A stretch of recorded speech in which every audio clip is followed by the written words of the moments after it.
Alors, si les informations que j'ai sont bonnes, Donald Trump est toujours en ce moment dans son golfe de Mar-a-Lago, pas très loin d'ici. Il a rejoint sa propriété après le discours qu'il a prononcé, vous vous souvenez, dans la nuit du 5, lorsque sa victoire a été confirmée. Et il reçoit Donald Trump, mais il reçoit en jouant au golf. Ça, c'est son habitude. Alors, il y a beaucoup de vent, comme vous le voyez avec les drapeaux. C'est pas très simple de jouer au golf, mais on l'a vu dans des images de la télévision locale, en train de taper dans une balle avec des gens autour de lui. Alors, il était difficile de les identifier. On sait juste que parmi les invités de la soirée du 5 et qui sont restés le lendemain, il y avait Tucker Carlson, le fameux polémiste conservateur.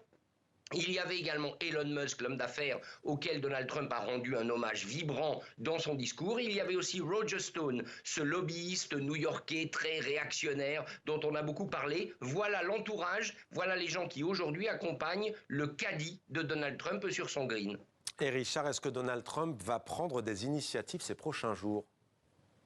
Sans doute. Il est évident que Donald Trump veut exister, il va exister. Alors, comme vous l'avez dit, on ne connaît pas la date de son premier rendez-vous avec Joe Biden, mais on voit bien qu'il brûle d'imposer sa marque. Il avait dit d'ailleurs pendant la campagne qu'avant même d'être investi président, et ça aura lieu officiellement le 20 janvier, eh bien, il prendra des initiatives. On pense notamment au front diplomatique, on pense à la guerre en Ukraine, parce que là, il peut avoir un argument, c'est celui qu'il a donné. Plus vite il interviendra pour faire cesser la guerre, moins il y aura de morts encore en Ukraine. Donc on peut s'attendre à un Donald Trump sans doute beaucoup plus offensif en début de semaine prochaine.